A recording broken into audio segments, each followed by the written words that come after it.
Number one అంటారు. అసలైన number 1 Guru Kashi university.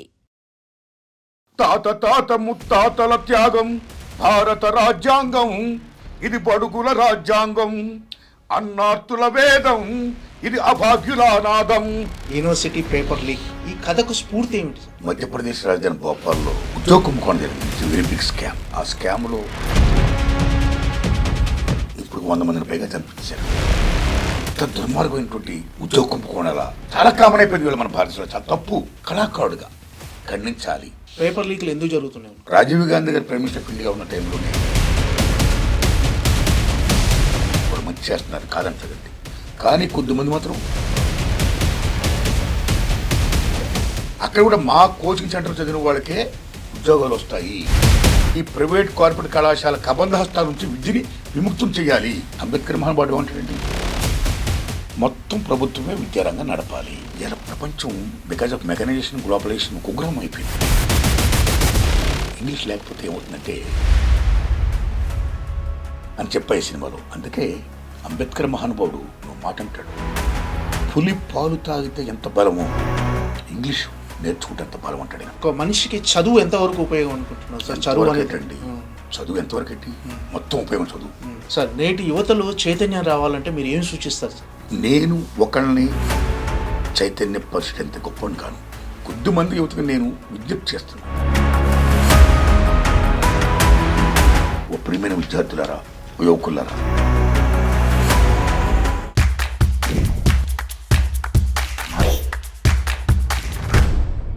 Hi, welcome to I dream. Dandora, Erra సైన్యం, చీమల దండు, ఒరే రిక్షా, లాల్ సలాం ఇలాంటి సినిమాలు అందరికీ గుర్తుకు రాగానే అందరి మదిలో మెదిలే వ్యక్తి ఆర్ నారాయణమూర్తి. ఆయన సినిమాలు ఒక ఉద్యమ కెరటాలు. ఆయన సినిమాలు ప్రజల్లో స్ఫూర్తి నింపే పాఠ్యాంశాలు. అలాంటి ఆర్ నారాయణమూర్తి గారు తాజాగా యూనివర్సిటీ పేపర్ లీక్ అనే పేరుతో ఓ సినిమాను రూపొందించారు. ఆగస్టు 22న, అంటే ఈ నెల 22న ప్రేక్షకుల ముందు రాబోతుంది. సో ఈ సినిమా విశేషాల గురించి ఆర్ నారాయణమూర్తి గారిని అడిగి తెలుసుకుందాం. సార్ నమస్కారం. సార్ నమస్కారం అండి. ఎలా ఉన్నారు సార్? బాగున్నాను సార్. యూనివర్సిటీ పేపర్ లీక్ అనే సినిమా ఈ నెల 22న ప్రేక్షకుల ముందు రాబోతుంది సార్. ఈ కథకు స్ఫూర్తి ఏమిటి సార్? ముఖ్యంగా అండి, మధ్యప్రదేశ్ రాజధాని భోపాల్లో వ్యాపం స్కామ్ జరిగిందండి. అంటే వ్యవసాయ యూనివర్సిటీలో ఒక ఉద్యోగ కుంభకోణం జరిగింది. It's very big scam, very big scandal. 10 years before అండి. ఆ స్కామ్లో కొంతమంది సాక్షుల్ని, సంబంధికులు చాలామందిని, ఎవరైతే తప్పు చేశారో, ఎవరైతే స్కామ్ చేశారో వాళ్ళకి శిక్ష పడకుండా ఉండడం కోసం వాళ్ళు అనేక మందిని చంపించారండి. ఇప్పుడు 100 మందిని పైగా చంపించారు. Still that case is going on. Very big scam. ఎంత దారుణమా, ఎంత దుర్మార్గమైనటువంటి ఉద్యోగ కుంభకోణాలా అని ఫీల్ అయ్యానండి. అది స్ఫూర్తి తీసుకున్నాను. అది స్ఫూర్తి తీసుకొని ఈ సినిమా మొదలుపెట్టా. అంటే ఈ కథాంశం గురించి పూర్తిగా రీసెర్చ్ చేసి మొదలు పెట్టారా సార్? రీసెర్చ్ ఏముందండి, ఆ ఇన్సిడెంట్ జరిగింది. ఒక ఉద్యోగ కుంభకోణాలు కాదు, ఒక వ్యాపార స్కామే కాదు. తర్వాత మన భారతదేశంలో అక్కడి నుంచి ఇప్పటికి ఎన్నోసార్లు అనేక చోట్ల పేపర్ లీక్లు దొరుకుతున్నాయి. భారతదేశం మొత్తం దొరుకుతున్నాయి, తెలుగు 2 రాష్ట్రాలు దొరుకుతున్నాయి. అది ఓ రకంగా చెప్పండి, కాలేజీ డేస్లో, ఎడ్యుకేషన్ డేస్లో జరుగుతున్నాయి పరీక్షాపత్రాలు లీక్ అవ్వడం అనేది.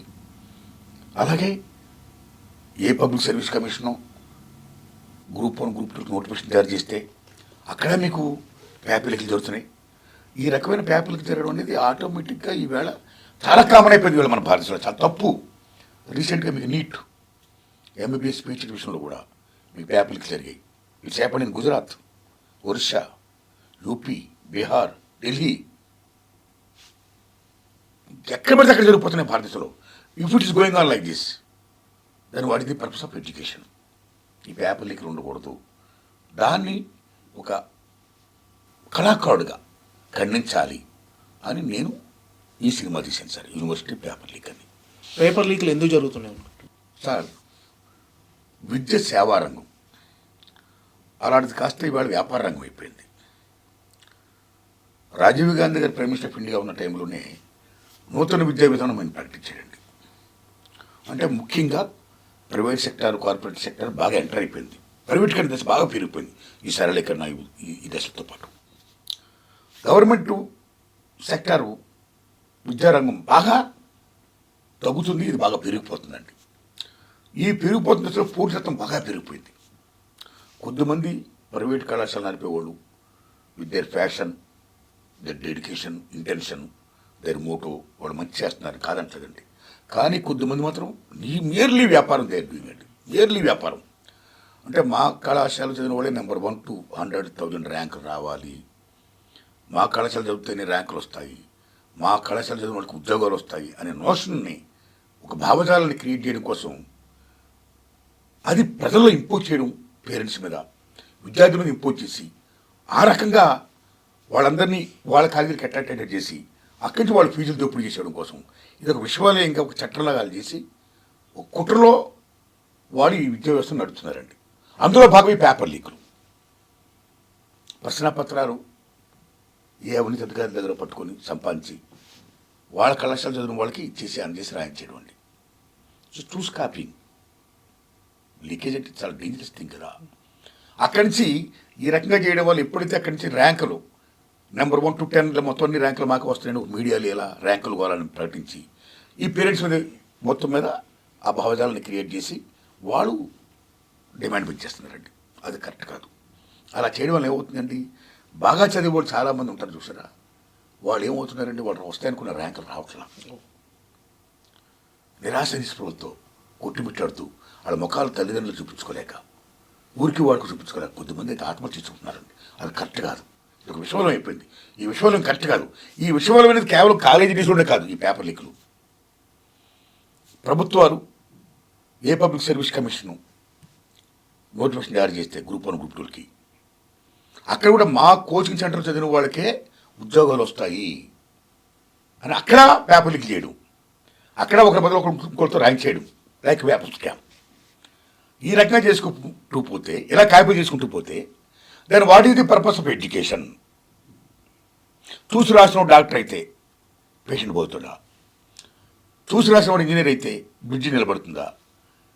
చూసి రాసిన వాడు అధ్యాపకుడు అయితే విద్యార్థులకు జ్ఞానబోధ వస్తుందా? విద్య అనేది వెలుగునిచ్చేది, అలాంటిది అంధకారం అయిపోతుంది. అలా కాకూడదు. Though students they are the builders of the society, the nation, the universe. ఆ మానవ వనరుల శక్తి నిర్వీర్యం కాకూడదు. నిర్వీర్యం కాకుండా ఉండాలన్నా వాళ్ళ జ్ఞానశోధాన్ని, వాళ్ళ యొక్క మహోన్నత మానవ వనరుల శక్తితో విశ్వశోధన నిర్మిస్తున్నారు. అలా నిర్మించాలంటే విద్య అనేది కాపీయింగ్ ఉండకూడదు. అది వెలగాలి, వెలుగుని పంచాలి. ఎందుకంటే copying is the most dangerous thing than atom bomb. 2వ ప్రపంచ యుద్ధంలో అమెరికా నాగసాకి హీరోషిమా చేసినటువంటి ఆటం బాంబుల కంటే, హైడ్రోజన్ బాంబుల కంటే, టార్నాడోల కంటే, సునామీల కంటే most dangerous thing is copying. అలా కాపీయింగ్ ఉండకూడదు. అలా ఉండకుండా ఉండాలంటే ముఖ్యంగా వ్యాపారదారులతో ఎప్పుడైతే చదువు ఇలా జరుగుతుందో, ఎప్పుడైతే కుట్రపూర్తి ఇలా పేపర్లకు జరుపుతున్నారో, ఇలా చేస్తున్న ప్రైవేట్ కళాశాలను మొత్తం రూట్అవుట్ చేయాలి. రూట్అవుట్ చేయడమే కాదు, ఈ ప్రైవేట్ కార్పొరేట్ కళాశాల కబంధహస్తాల నుంచి విద్యని విముక్తం చేయాలి. విముక్తం చేయడమే కాదు, మొత్తం విద్యని ప్రభుత్వం జాతీయం చేయాలి, ప్రభుత్వ విద్యారంగాన్ని బలోపేతం చేయాలి అని బలంగా చెప్పిన సినిమా నా యూనివర్సిటీ పేపర్ లీక్ అండి. అంటే ఇలాంటి కథాంశాన్ని ఎంచుకోవడానికి రీజన్ ఏంటి సార్? సార్ చూసి నేను గత 40 ఏళ్ళుగా సినిమాలు తీస్తూ వస్తున్నా. మీలాంటి జర్నలిస్ట్ మిత్రులు మీ యూట్యూబ్ ఛానల్తో ఎక్కడ ఏ సంఘటన జరిగినా మీరు దాన్ని షూట్ చేస్తారు, తెలియపరుస్తారు. ఒక జర్నలిస్ట్ వ్యాసం రాస్తారు, ఒక ఎడిటర్ రాస్తారు, ఒక ప్రజావాగ్యకుడు రాస్తాడు, పాడతాడు, ఆడతాడు. అలా ఒక నాటక రచయిత రాస్తాడు, ఆ ఇష్యూ మీద ఆ దర్శకులు నటినట్లు దాన్ని ప్రదర్శింప చేస్తారు. అలాగా ఓ సినిమా సంస్కృతి సైనికుడిగా గత 40 ఏళ్ళుగా భారతదేశంలో కానీ 2 తెలుగు రాష్ట్రాల్లో కానీ ఎక్కడ ఏ సమస్య ఉత్పన్నమవుతుందో దాన్ని స్పందించి నేను సినిమాలు తీస్తూ వస్తున్నా. ఈవేళ ఈ పేపర్ లీక్ అనేది వెరీ బిగ్ బర్నింగ్ ఇష్యూ, దాన్ని స్పందించి సినిమా తీశా. That's all sir. అంటే ఈ కార్పొరేట్ వ్యవస్థ అనేది, విద్యా వ్యవస్థలో కార్పొరేట్ వ్యవస్థ అనేది ఎంట్రీ అవ్వటం వల్లనే ఇప్పుడు పేపర్ లీకేజ్ ఇవన్నీ జరుగుతుందని బయట అంటున్నారు. ఇప్పుడు మీ సినిమా ద్వారా కూడా అదే చెప్తున్నారు. సార్. సో ఇలాంటి దాంట్లో మార్పు రావాలంటే ఈ విద్యా వ్యవస్థ, కార్పొరేట్ వ్యవస్థ కబంధ హస్తాల నుంచి బయటికి రావాలి. ఇప్పుడున్న రోజుల్లో అది సాధ్యమంటారా సార్? సాధ్యం కావాలి. ఎందుకంటే సార్, ఈవేళ ప్రపంచం మొత్తం పోటీమయమైపోయింది. అవకాశాలు తక్కువైపోయి పాపులేషన్ చదువుకునే విద్యార్థుల సంఖ్య బాగా ఎక్కువైపోయింది. ఈ దశలో తల్లిదండ్రులు ఎవరైతే ఉన్నారో వాళ్ళ బిడ్డల భవిష్యత్తు కోసం చాలా ఎక్కువ ఆలోచిస్తున్నారండి. ఎందుకంటే వాళ్ళు ఎప్పుడు కన్న తల్లిదండ్రులు కాబట్టి. పూర్వం రోజుల్లో తల్లిదండ్రులు తమ బిడ్డలకి ఆస్తిపాస్తులు, భూమో పుట్రో నగో నట్టో ఇచ్చేవారండి. ఈవేళ దేనికి ఓన్లీ ఎడ్యుకేషన్ అండి. పల్లెటూళ్ళలో అనేక మంది రైతులు చూడండి, మీరు భూములు అమ్మేసి లేకపోతే కౌలుకి ఇచ్చేసి సిటీస్ రావడం, ఇక్కడ మకాం పెట్టడం, బిడ్డలు చదివించడం. అనేక మంది అంటే పిల్లల ఎడ్యుకేషన్ కోసం వాళ్ళు సర్వస్వాన్ని త్యాగం చేస్తున్నారు.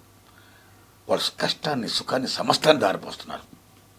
ఎంత దారిపోస్తున్నారంటే తల్లిదండ్రులు వాళ్ళ పిల్లల భవిష్యత్తు బాగుండాలి, బాగా చదవాలి, మంచి ఎడ్యుకేషన్ వాళ్ళకి, వాళ్ళకి ఉద్యోగాలు రావాలి, వాళ్ళ జీవితంలో సెటిల్ అవ్వాలి అన్న ఆస్తి తల్లిదండ్రులు అంత బేభత్సంగా కష్టపడుతున్నారండి.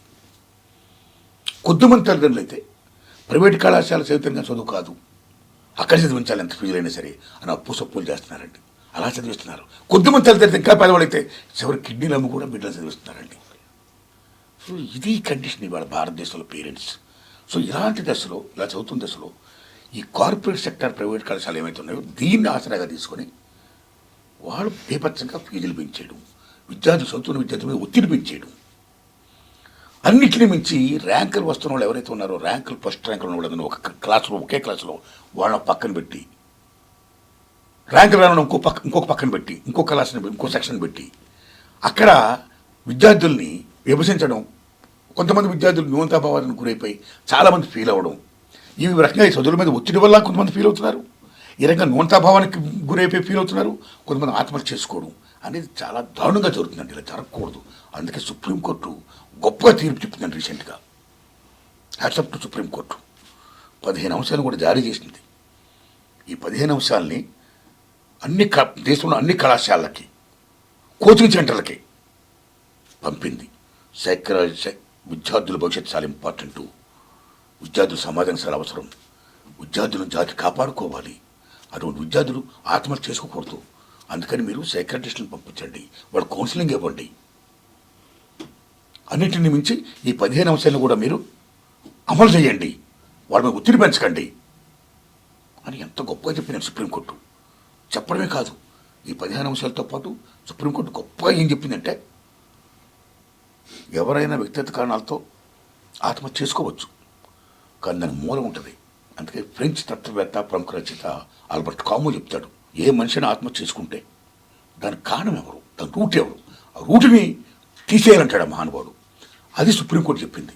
ఆ రూట్ ఏంటి? ఈవేళ ఈ ఒత్తిడి, ఈ వ్యాపారం, ఈ కుట్రలు కుతంత్రాలు, ఈ విద్య అనేది ఈ మాఫియా చేతిలో పడిపోయి ఈ రకంగా చేయడం వల్ల, ఇంపోజ్ చేయడం వల్ల ఒత్తిడి మీరిపోయి బీభక్తి జరుగుతుంటే జరగకూడదు.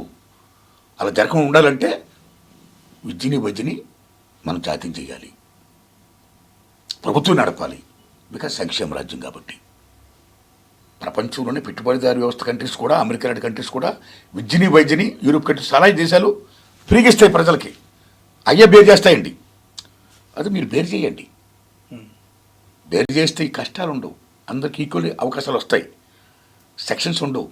ఈ సెక్షన్స్ ఇవాళ ఏమైపోయాయి, మీకు బాగా డబ్బున్న వాళ్ళందరూ చదువుకునే అన్ని ప్రైవేట్ కళాశాలలు అయిపోతూ గ్రామీణ ప్రాంతాల నుంచి బడుగు బలహీన వర్గాలు, పేదలు, మధ్యతరగతి వాళ్ళు, ఇటువంటి వాళ్ళందరూ గవర్నమెంట్ కాలేజీలో చదువుతున్నారు అనే నోట్స్ వచ్చేస్తుంది. అంటే విభజించబడిపోయింది ఇవాళ రెండు రకాలుగా. అలా కాకూడదు. సో రాజ్యాంగం ప్రకారం అంబేద్కర్ మహానుభావుడు ఏమంటాడండి, విద్య ద్వారా సామాజిక న్యాయం వస్తున్నట్టాడినా. సో విద్యని అందరికీ ఈక్వల్గా ఇవ్వాలంటాడినా, ఉద్యోగాలను అందరికీ కూడా కల్పించాలంటాడినా. సో రాజ్యాంగ హక్కుల ప్రకారం ఈ విద్య వైద్య అందరికీ సమానంగా చెందాలంటే, సమాన అవకాశాలు రావాలంటే మొత్తం ప్రభుత్వమే విద్యారంగం నడపాలి. సుప్రీంకోర్టు కూడా అలాగా ప్రభుత్వం బాధ్యత తీసుకోవాలి. ఇది సంక్షేమ రాజ్యం అని చెప్పడం, నేను ఫీల్ అవ్వడం, నాతో పాటు మీలో కూడా ఫీల్ అవ్వడం, అందరి సంక్షేమ దృష్ట్యా అలా ఫీల్ అయిందే నేను చెప్పిన సినిమా ఇది యూనివర్సిటీ పేపర్ లీక్ అండి. అంటే నేటి విద్యా వ్యవస్థను చూస్తే ప్రభుత్వ పాఠశాలలు కానీ, ప్రభుత్వ కాలేజీలు కానీ, ఆ కాలేజీల్లో వాళ్ళ కొడుకుల్ని కానీ, వాళ్ళ బిడ్డల్ని జాయిన్ చేయడానికి అందరూ సంకోచిస్తున్నారు. అవునండి. అంటే ప్రభుత్వ పాఠశాలలో కానీ, ప్రభుత్వ కళాశాలలో కానీ ఫ్యాకల్టీ అనేది పెంచితే డెఫినెట్గా అందరూ ఈ కళాశాలలో జాయిన్ చేయడానికి అందరూ ఇంట్రెస్ట్ చూపుతారు సార్. అలాంటి ఏదైనా డిస్కస్ చేస్తున్నారు ప్రభుత్వ పాఠశాలలో? మంచి మాట చెప్తారు, మంచి ప్రశ్న వేశారు, వెరీ గుడ్. ఎందుకు ఈవేళ ప్రజలు మ్యాక్సిమం ప్రైవేట్ సెక్టర్ మొగ్గు చూపుతున్నారు? బికాస్ వాళ్ళ బిడ్డలకి గొప్పగా ఎడ్యుకేషన్ వస్తుంది ఆశతో. ఎందుకు ప్రభుత్వ పాఠశాలకి అంత ఇంపార్టెన్స్ ఇవ్వట్లేదంటే బికాజ్ మీరు అన్న పాయింట్ చాలా ఇంపార్టెంట్. అందుకే ప్రభుత్వ పాఠశాలలో విద్య బలోపేతం కావాలంటే డాక్టర్ కొఠారి గారు చెప్పినట్టు 30% నిధుల్ని ప్రభుత్వ విద్యారంగానికి కేటాయించాలి. ఆ విషయం నేను సినిమాలో చెప్పానండి. నిధులు కేటాయించడం కదా. ఇప్పుడు టేక్ ఫీజు రియంబర్స్మెంట్ విషయంలో అనేక మంది విద్యార్థులు ప్రైవేట్ కళాశాల చదువుతున్నారు, రైట్? వాళ్ళకి ఫీజు రియంబర్స్మెంట్ ద్వారా గవర్నమెంట్ డబ్బులు పే చేస్తుంది. ఒక్కొక్క దశలో గవర్నమెంట్ డబ్బులు పే చేయడంలో కొంచెం లేట్ అయిందనుకోండి, వాళ్ళు ఏం చేస్తున్నారు, ఎగ్జామ్స్ టైంలో ఆర్టిక్స్ కూడా ఇట్లా రాయించట్లా. అప్పుడు చాలా దారుణంగా విద్యార్థులు మానసిక ఒత్తిడికి గురవుతున్నారండి. వాళ్ళు ఏం పాపం చేశారండి? సో అది రాకూడదు. అందుకని గవర్నమెంట్ ప్రైవేట్ సెక్టార్కి ఫీజు రియంబర్స్మెంట్ పేరున ఇలాగ నిధులు ఇచ్చే బదులు మొత్తం అసలు ప్రైవేట్ సెక్టార్కి ఇవ్వకుండా గవర్నమెంట్ ఆ నిధులు మొత్తం చేసుకొని వీళ్ళు చదువు చెప్తే చాలా బాగుంటుంది కదా. మేజర్ పాయింట్ అండి. ఎందుకంటే ప్రైవేట్ కళాశాలలు ఏమైతే ఉన్నాయో అవి దుర్మార్గం ఇన్ టైంలో ఆర్టికల్ ఇవ్వకపోవడం అనేది కరెక్ట్ కాదు. ప్రభుత్వం కూడా చర్యలు తీసుకోవాలి.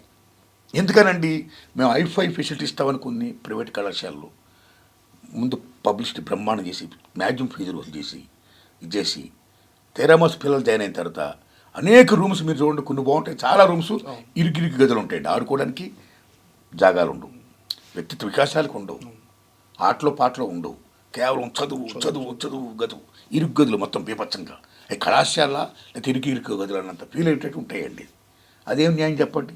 అలాగే రీసెంట్గా ఒక అమ్మాయి ఫీజు కట్టకపోతే ఒక ప్రైవేట్ కళాశాల హాస్టల్ గదిలో అమ్మాయిని బంధించేశారు. తల్లిదండ్రులు వచ్చి విడిపించుకోవాల్సిన దుస్థితి వచ్చిందండి.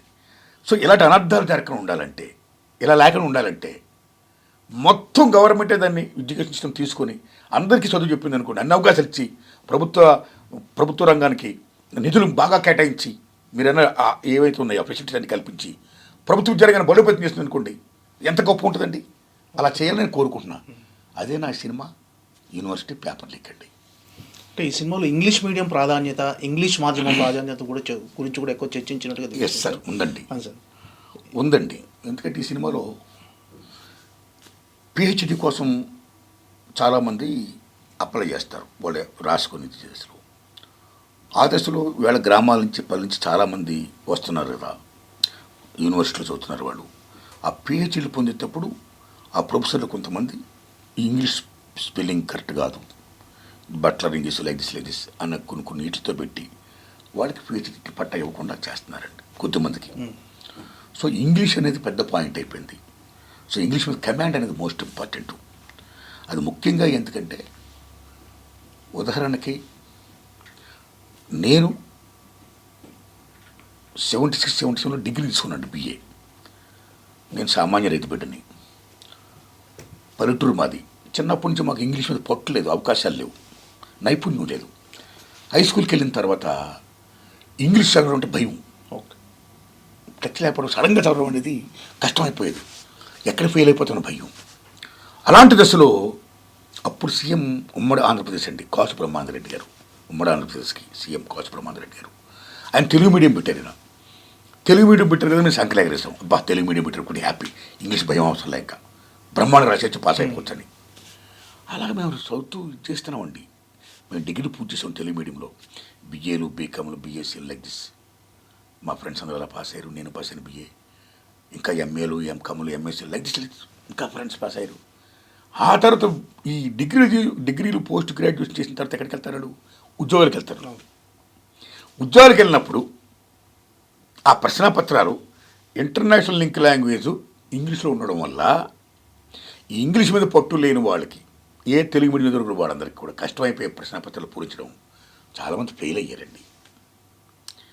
ఫెయిల్ అయ్యే చివరికి వాళ్ళు ఏమైపోయారండి, గుమస్తాలు, అటెండర్లు, ప్యూన్లు, ఈ దేశ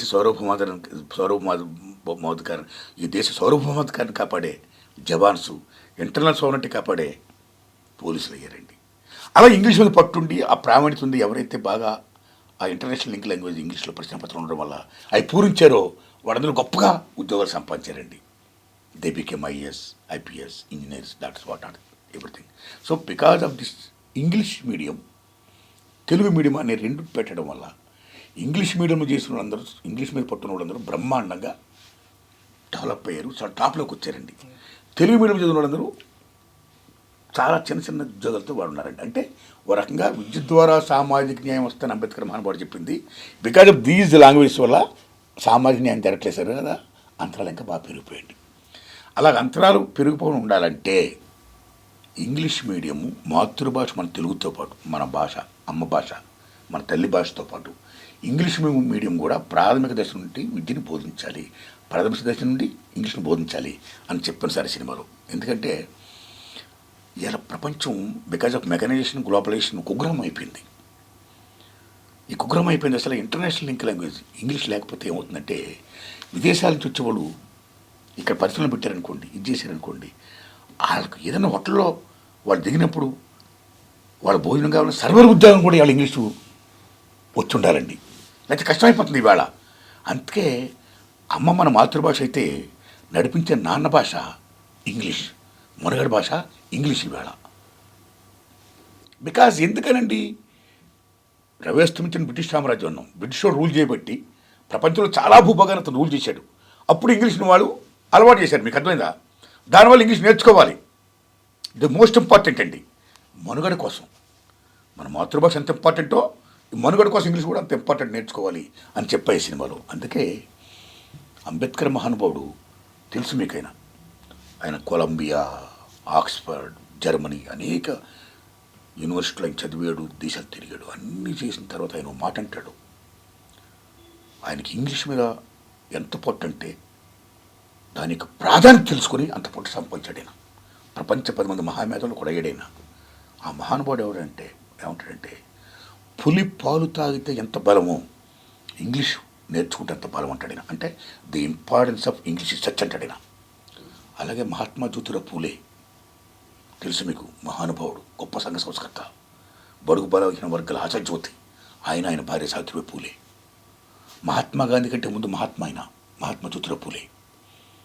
ఆ మహానుభావుడు భారతదేశంలో బ్రిటిష్ పీరియడ్లో భారతదేశానికి ఎటువంటి విద్యా విధానం కావాలని కమిషన్ ఇస్తే ఆ కమిషన్ ముందు మహాత్మా జ్యోతిరావు పూలే ఆ అధికారులతో, నా దేశంలో ఉన్న నా జాతికి మీరు ఇంగ్లీష్ నేర్పండి అంటాడు ఆయన.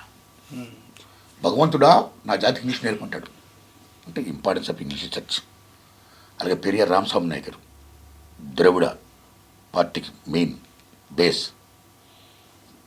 ఏర్పాటు చేసిన మహానుభావుడు, గొప్ప సంఘ సంస్కర్త అయిన, గొప్ప ఫైటరు, స్వతంత్ర సంగ్రామం పోరాట యోధుడైన ఆయన అంటాడు, నా మాతృభాష తమిళంతో పాటు ఇంగ్లీష్ నేర్పండి, హిందీని మా పైన వద్దకండి అంటాడు ఆయన.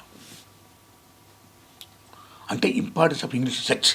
సో ఆ విషయాన్ని నేను ఈ సినిమా ద్వారా మన మాతృభాష మన తెలుగుతో పాటు ఇంగ్లీష్ను కూడా ప్రాథమిక దశ నుంచి మీరు విద్య నేర్పండి అని బలంగా చెప్పింది సార్.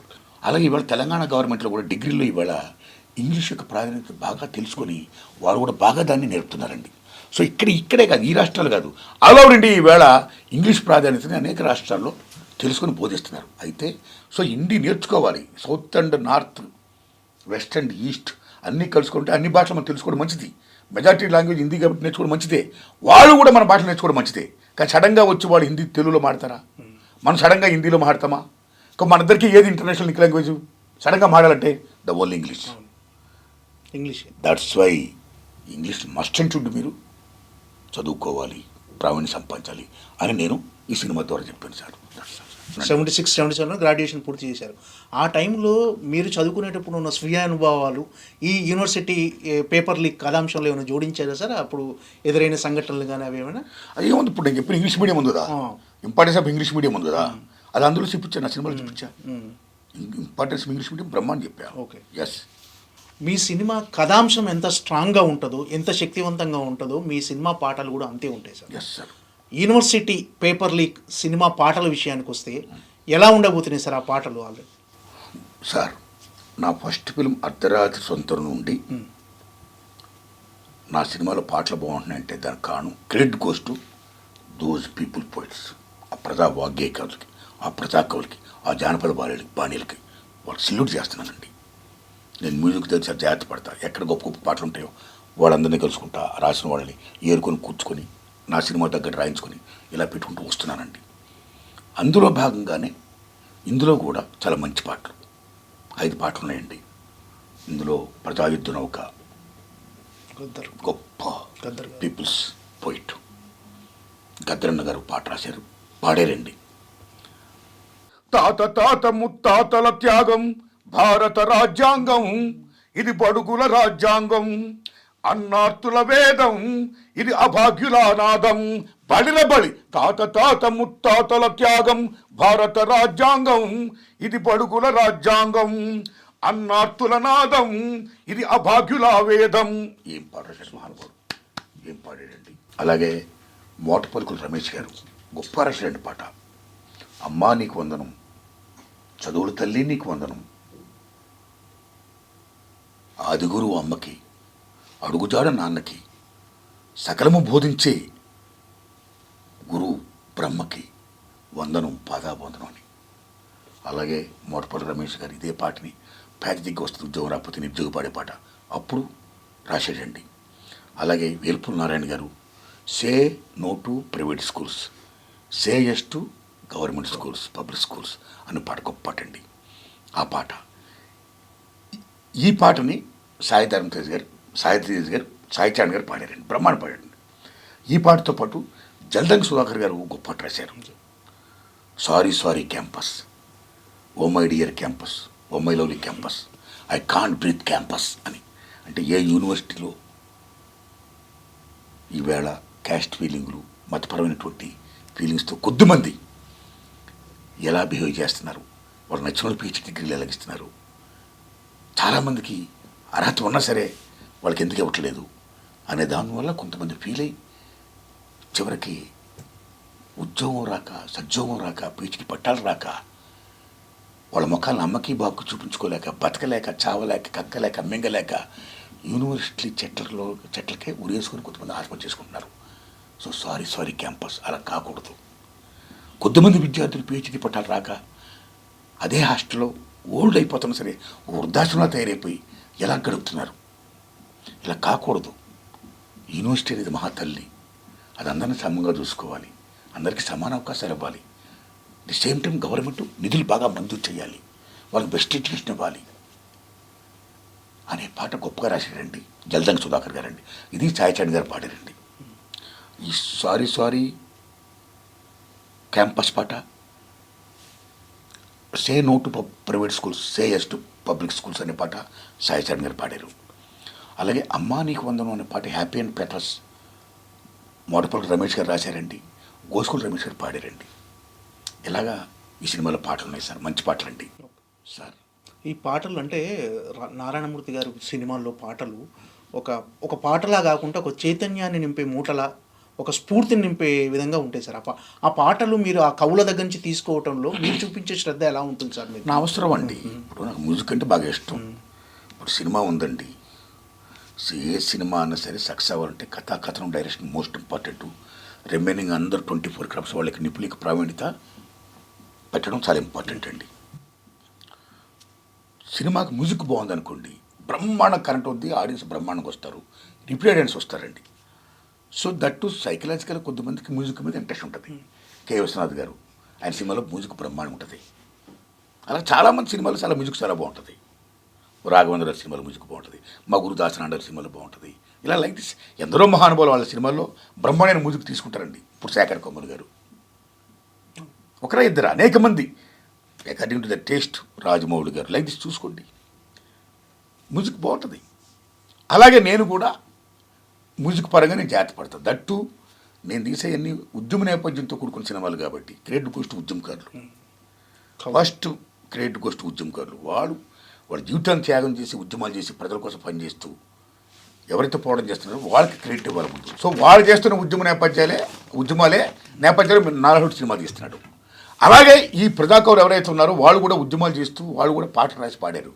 కాబట్టి నా సినిమాలకి ఆ పాటలు లింక్ పోతాయి కాబట్టి వాళ్ళని విజ్ఞప్తి చేసుకోవడం, నేను తీసుకోవడం, రాయించుకొని పాడించుకోవడం జరుగుతుందండి. కాబట్టి అక్కడ ఆ పాటలకి గొప్పతనం, ఆ జానపద బాణీల గొప్పతనం, ఆ పాడిన సింగర్స్ గొప్పతనం, ఓ గద్దరన్న, ఓ వంగపూడి ప్రసాదరావు గారా, ఎందరో మహానుభావులు కదా. ఉదాహరణకి సినిమా ఫీల్డ్కి వస్తే మా లాంటి సినిమాలకి maximum top singer and music director ఉందమ్మా సినిమాస్. ఏం పాడతాను ఏం మ్యూజిక్ చేస్తాడు, ఏం పాడతాడు ఉంది మా శ్రీనివాస్. అద్భుతమైన పాటలు. Salute him. అలాగే ఎస్పి బాలసుబ్రహ్మణ్యం గారు పాడారు నాకు. మహానుభావుడైన గాత్రం ఇచ్చాడు నా సినిమాలకి నాటలకు. అలాగే జేస్దాస్ గారు పాడారు, వరంగల్ శంకర్ గారు పాడారు, ఎంతమంది మహానుభావులు పాడారండి. ఇప్పుడు సాయిచంద్ర బ్రహ్మాండంగా పాడారు నాకు. ఒకరో ఇద్దరా? సో ఇలాంటి మహానుభావులు ఎందరో పాడారు. వాళ్ళందరికీ సెల్యూట్ చేస్తున్నా. సుశీలమ్మ గారు పాడారు, జానకమ్మ గారు పాడారు, చిత్ర గారు పాడారు నా సినిమాల్లో. నేను చాలా అదృష్టవంతుడు సార్, మహానుభావులతో కలిసి పనిచేశాను సార్. అవకాశం నా దేవుడు ఇచ్చాడు సార్. కాబట్టి ఇప్పుడు ఈ సినిమాలో కూడా మంచి పాటలు సార్. కాబట్టి ఏమాత్రం సినిమా బాగున్నా జనం ఆదరిస్తే నాకు చాలా హెల్ప్ అవుతుంది సార్. మెయిన్గా యువతను ఆకట్టుకునే అంశాలు ఈ సినిమాలో ఏమున్నాయి సార్?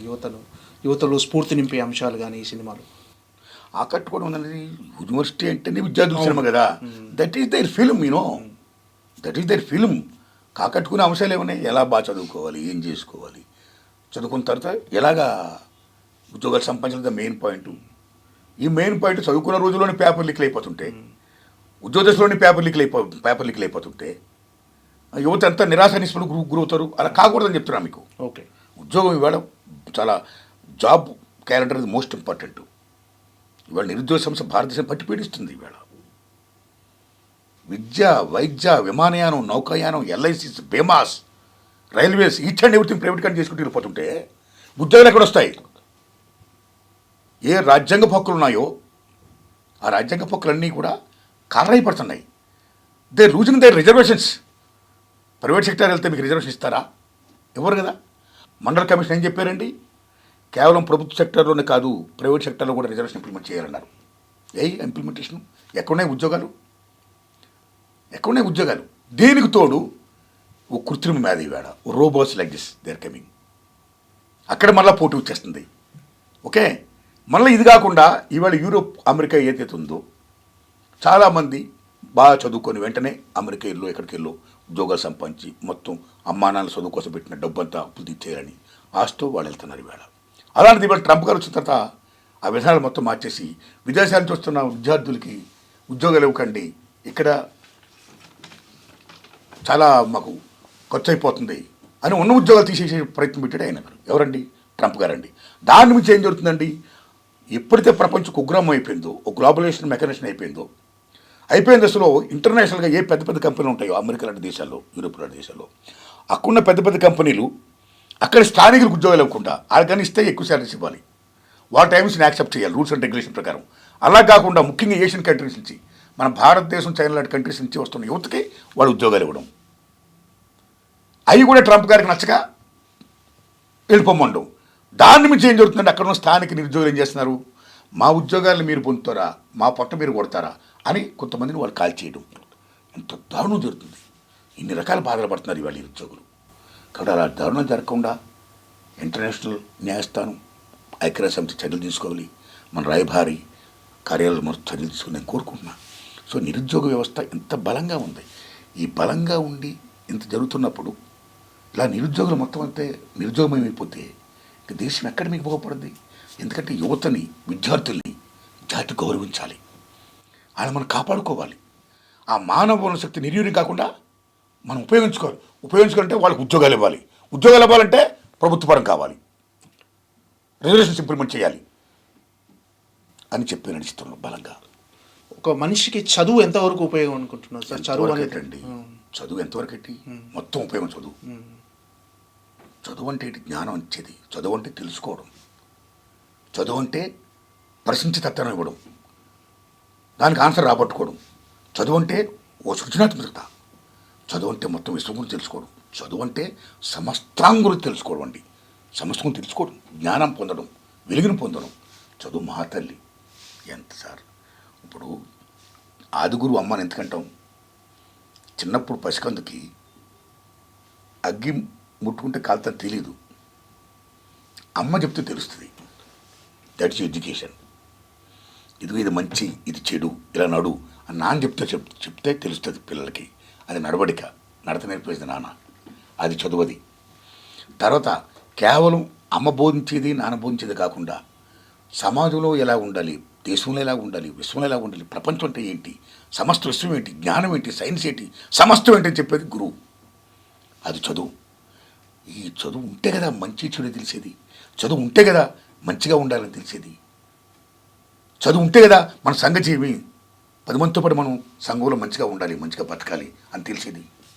సో చదువు అనేది లేకపోతే ఒక రకంగా చెప్పంటే బతుకు శూన్యం అయిపోద్దండి, శూన్యం కాకూడదు. అందుకే ఏ దొంగ అయినా డబ్బుని దొంగతనం చేయొచ్చు, కానీ చదువుని ఎవరు దొంగతనం చేయలేడు అని పెద్దలు చెప్పారు మీకు. The importance of education such. అలాంటి జ్ఞానం గురించి అందరం తెలుసుకోవాలి. ఆ జ్ఞానాన్ని మనం, ఆ వెలుగుని మనం కాపాడుకోవాలి. ఎందుకంటే ఆ వెలుగే మనల్ని కాపాడుతుంది కాబట్టి. సార్, నేటి యువతలో చైతన్యం రావాలంటే మీరు ఏం సూచిస్తారు సార్? సార్, నేను ఒకళ్ళని చైతన్యపరిచేంత గొప్పని కాను, ప్రజలు చాలా గొప్పడు, వాళ్ళే మన చైతన్యపరుస్తారండి. బట్ కొద్దిమంది యువతకు నేను విజ్ఞప్తి చేస్తున్నా, కొద్దిమంది కదా అందరికీ విజ్ఞప్తి చేస్తున్నా, ఓ ప్రియమైన విద్యార్థులారా, యువకులారా, బికాజ్ మీరు ఈ సమాజాన్ని నిర్మించే శక్తులు. మీరు దయించి గంజాయికి అలవాటు పడవద్దు, డ్రగ్స్కి అలవాటు పడవద్దు. వెస్ట్రన్ కల్చర్లో ఉన్న బ్యాడ్ ఏమవుతుందో దానికి ఆ మోజులో పడిపోయి అలవాటు పడిపోయి మీ జీవితాలు నిర్వీర్యం చేసుకోవద్దు. అలాగే బెట్టింగ్స్, ఆన్లైన్ బెట్టింగ్స్ ఈవేళ ఎంతోమంది యువత నిర్వీర్యం చేస్తున్నాయి, ఆశపడిపోతున్నారు. చాలా తక్కువ టైంలో ఎక్కువ డబ్బు సంపాదించాలని ఆశ, అది ఆశ కరెక్ట్ కాదు, అదొక దారుణం. ఆ బెట్టింగ్స్ కూడా అలవాటు పడవద్దు. ముఖ్యంగా గంజాకి, డ్రగ్స్కి, బెట్టింగ్కి అలవాటు పడకుండా మీ సమయాన్ని మీ మంచి కోసం, మీ కెరీరిజం కోసం, మీ డెవలప్మెంట్ కోసం, మీ మీద ఎన్నో కళలు పెట్టుకున్న తల్లిదండ్రులు ఎవరైతే ఉన్నారో వాళ్ళ కళల్ని సాకారం చేయడం కోసం, మీ మీద పెట్టుకున్న ఆశల్ని అడియాస్ చేయకుండా ఆశలు నెరవేర్చడం కోసం, మీ జీవితంలో హ్యాపీగా ఉండడం కోసం మీరు కృషి చేయండి, ఆ దశగా పయనించండి అని నేను మనస్ఫూర్తిగా విజ్ఞప్తి చేస్తున్నా. మానవ జీవితానికి గమ్యం ఏమిటని మీరు భావిస్తున్నారు సార్? సార్, మానవ జీవితానికి గమ్యం ఉంటే సార్, మహాభారతం ఎంత మహోన్నత గ్రంథం అంటే వ్యాసమహానుభావుడు రాసింది. ఈ భూతలం మీద ఏం జరుగుతుందో అదే మహాభారతంలో ఉన్నది, ఈ భూతలం మీద ఏం జరగదో అది మహాభారతం లేదంటాడు మహానుభావుడు. ఫస్ట్నే వ్యాసమహానుభావుడు. ఆ మహానుభావుడు మహాభారత గ్రంథాన్ని రచించేటప్పుడు ఆయన చెప్పుతుండగా రాసే ఒక గొప్ప పండితుడు కావాలి, శక్తి కావాలి. ఆయన వెతికిడు ఎవరు కనపడలా, కానీ ఒక ఆయన కనపడ్డాడు, ఆయనే విఘ్నేశ్వరుడు. అప్పుడు విఘ్నేశ్వరుడు నేను కోరతాడు, విఘ్నేశ్వరా నేను మహాభారతం చెప్తాను, నువ్వు రాయాలంటాడు ఆయన. అప్పుడు ఆ విఘ్నేశ్వరుడు, ఓ వ్యాధవ్యాస నేను తప్పకుండా రాస్తా, అయితే రాస్తున్నప్పుడు నా గంటం ఆగకూడదు, అలా మీరు చెప్పాలి, అప్పుడు నేను రాస్తాను, రాయను. నేను రాసేటప్పుడు నా గంటం ఆగిందో మీరు చెప్పలేనట్టు లెక్క, మీరు ఎప్పుడైతే చెప్పలేడు కదా, చెప్పలేదని లెక్క, మీరు ఎప్పుడైతే చెప్పలేదో నేను రాయనంటాడు ఆయన. ఓకే, ఛాలెంజ్, నేను చెప్తాను, నువ్వు రాయంటాడు. అలాగే మహాభారతాన్ని వ్యాధవ్యాసుడు మహానుభావుడు చెప్పడం, విఘ్నేశ్వరుడు రాయడం జరిగింది. జరిగిన తర్వాత విఘ్నేశ్వరుడు గొప్ప మాట చెప్తాడు, గొప్ప మాట అడుగుతాడు వ్యాధవ్యాసుడిని, మహానుభావ ఇంత మహోన్నత గ్రంథం నా చేత రాయించారు, మీరు చెప్పారు, అయితే నా విజ్ఞప్తి, ఇది కేవలం ఒక ఉద్దండులకు, పండితులకు, జ్ఞానులకు, సమస్తం ఎవరైతే జ్ఞాననిష్ఠుంటారో వాళ్ళకే తెలియడం కాదు, సామాన్య ప్రజానికాన్ని కూడా తెలియాలి. 3 ముక్కల్లో చెప్తారు, దీని సారాంశం ఉంటాడు. అప్పుడు వ్యాధవ్యాసుడు చెప్తాడు మహాభారత సారాంశాన్ని 3 ముక్కల్లో. ఎవడైతే మంచి చేస్తాడో వాడు పుణ్యం లభిస్తుంది, ఎవడైతే చెడు చేస్తాడో వాడు నరకానికి పోతాడు, పాపం అంటగడుతుంది, కానీ పుణ్య మార్గంలో పయనించండి అంటాడు ఆయన. ఎంత గొప్ప మాట అండి, అంటే మంచి పనులు చేయని చెప్పడం సింపుల్గా. అందుకే నేను ఒకటే కోరుకుంటున్నా, మనందరినీ, మిమ్మల్ని, నన్ను అందరినీ కూడా భగవంతుడు మనలందరినీ బ్రతికినంతకాలం మనం మంచిగా బతకాలి, చేతనైతే ఇతరులకు మంచి చేయాలి, అంతేగాని హారం చేయొద్దు. Be positive towards people, pro people, జియో ఆర్ జీనోదో, ఇదే నా విజ్ఞప్తి. Thanks a lot. Okay sir, thank you so much sir. నమస్కారం. యూనివర్సిటీ పేపర్ లీక్ పెద్ద భారీ విజయం సాధించాలని, అతిపెద్ద బ్లాక్ బస్టర్ అవ్వాలని మనస్ఫూర్తిగా కోరుకుంటాను sir. Thank you sir, thank you so much. Thanks అండి, థ్యాంక్స్ అలాట్ అండి. And for more videos, Please subscribe to iDream. Please subscribe to iDream. Please subscribe iDream. And please subscribe to iDream. For more videos, subscribe to iDream. please like, share and subscribe to the channel. Congratulations, iDream. Subscribe to iDream. Subscribe to iDream. So subscribe to iDream Media. iDream team అందరికి huge congratulations. Please subscribe iDream Media. Please subscribe to iDream. Subscribe iDream. Please subscribe to iDream. iDream అంటే నా కళల ఛానల్ను subscribe చేసుకున్న నోరు తిరుగుతలేదు, మీరైతే గంట గుర్తు కొట్టండి. For more such videos, please subscribe to iDream. Subscribe to iDream. Please subscribe to iDream. Please subscribe iDream Media. Please do subscribe to iDream. Please subscribe to iDream Media. For best entertainment and information, please subscribe iDream. And don't forget to subscribe to iDream.